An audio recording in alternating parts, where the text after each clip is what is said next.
Welcome. My name is Colleen Tauke, and I'm the sewing specialist at Fons and Porter. In this Quilting Quickly tutorial, I'm going to show you how to make the placemats and items in the project called Christmas Gatherings. If you'd like to purchase this pattern, visit our website. Okay, we're going to get started. We're making a wonderful selection of Christmas prints into placemats. You'll have some left to make some hot pads and maybe even some coasters if you'd like. The inspiration came from these wonderful Christmas prints with gold glitz to them. We always like to bring out the holiday time. So we're going to be using 2.5-inch strips to create a placemat that looks like this. We're going to be cutting, according to our pattern instructions, the length of bars that are used in this. This is a Quilt-As-You-Go project, so that when you're finished putting the binding on, it's going to be a breeze. There's no step of going back to quilt because as you construct them, you're actually quilting them. We're using a placemat craft pack like this. It comes in different shapes. Here we're using the rectangle with the rounded corners, and it's a foam type product, but it's fusible on top and bottom. So that helps out in keeping our fabrics in place. I've got one started here. What I've done is taken one placemat form and I've ironed a piece of fabric to the back. You see, I just use a simple red for the back of my placemat, and you just follow the instructions on how long to heat and what temperature the iron needs to be. But you can heat through this. Don't worry about, you can put down a heat-resistant pressing mat, but when I heated this, I didn't really use one. The adhesive on this side didn't warm that much, so it did not stick to my ironing surface. It just heated the back, and you can see there it's adhered. So we've got that in place. Then what you want to do, this is a tip for watching the video, is you're going to want to go and take your scissors and you're going to want to trim all the way around, just following that form, so that later you'll know the shape and you'll understand in a second when we get to putting the strips on what I mean by trimming here, so you'll know your shape of your finished placemat. So just trim the scissors like this around the outer edge. I won't do the whole thing, but now you understand. So now we're going to be measuring the 18-inch placemat. Half mark would be 9 inches. So here I used a friction pen. You can use a chalk liner, something so that you can see where the center of the placemat is.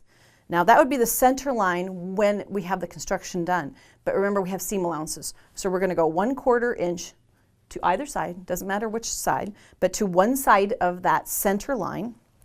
And then we're going to be using our strips that I've gone ahead and cut mine.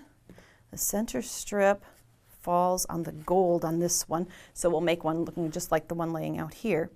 And if I were to place it at the center, the 1/4 inch seam allowance would come in and shift everything off. That's why we mark that 1/4 inch seam to one side. First strip I'm going to put in place is right side up like this.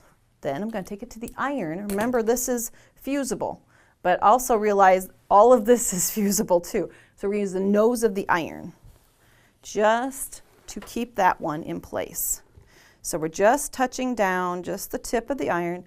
This will be a temporary hold until we get everything stitched in place. So we just heat it just a little bit right down the center. So now it's kind of stuck in place. We got one there.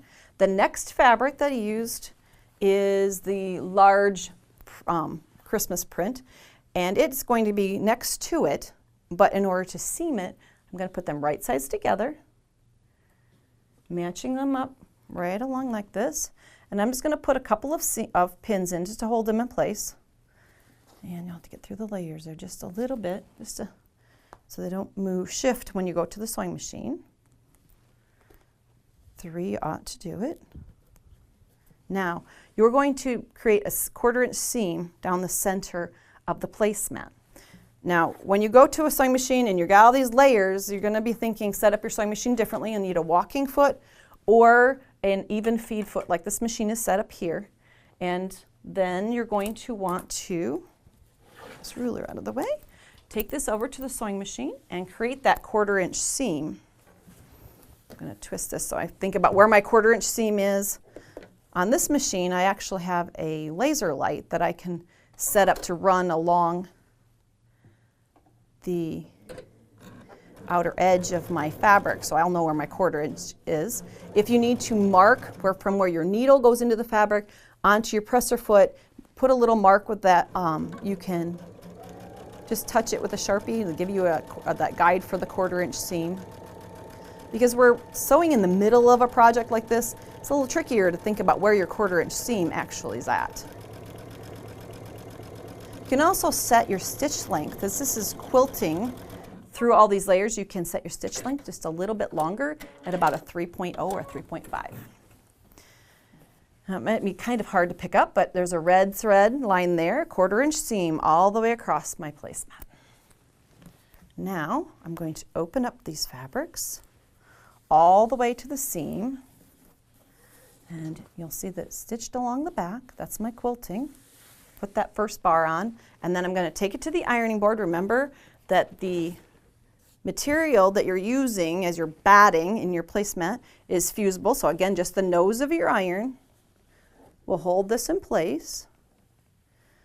And now you've got the technique. You just keep repeating that across the placemat. The next one would go in line. See how you want to make sure this is opened up all the way so this stays a straight line. You don't want to leave a ditch there. You would put your next fabric on, right sides together, 1/4 inch seam, flip it open, iron it in place till you get across one side, and then work on the other side. I've got one here that's half done. Now, when I was talking about trimming away that backing fabric here, now you'll see why. If this was trimmed away, then I'll know where to trim this off. If I leave this as a sandwich, I can't feel the edge of the placemat is cleanly, and so that it's easier to trim. Trim that back first, and then come back and you'll trim away the extras. You would keep repeating to put the bars all the way across. I wanted one side done here so that you can see it's all fused in place, stitched, machine quilted down through the layers there.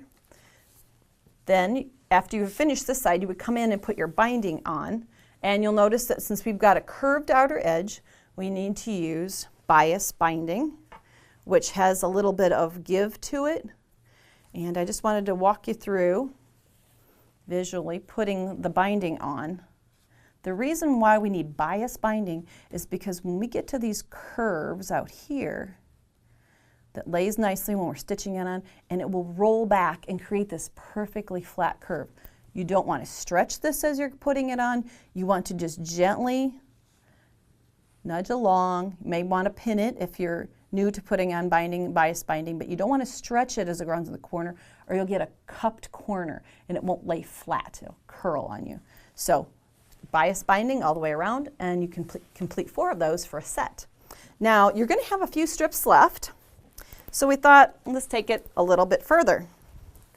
You can take the same method of flip and stitch across the project, but you can cut, according to your pattern instructions, pieces of Insulbright to use for placemat or for hot pads for decorating in your kitchen, so you'll have a holiday festival feel all the way through your kitchen. Do at least 1 or 2 layers of this, add a couple of layers of also a cotton batting to make sure that that's nice and heat resistant, and use the same style of binding for that project. And then the product that you use inside your placemats also makes a coaster set that's fusible. They're a little finer, thinner, because a coaster you don't want your cup or your glass to teeter on. So in this case, I used the remaining pieces. I cut squares, made simple 4 patches, fused them to both sides, nice and flat, and used my leftover binding to do the coasters too. For more of our video tutorials, visit our website. Thanks for joining me.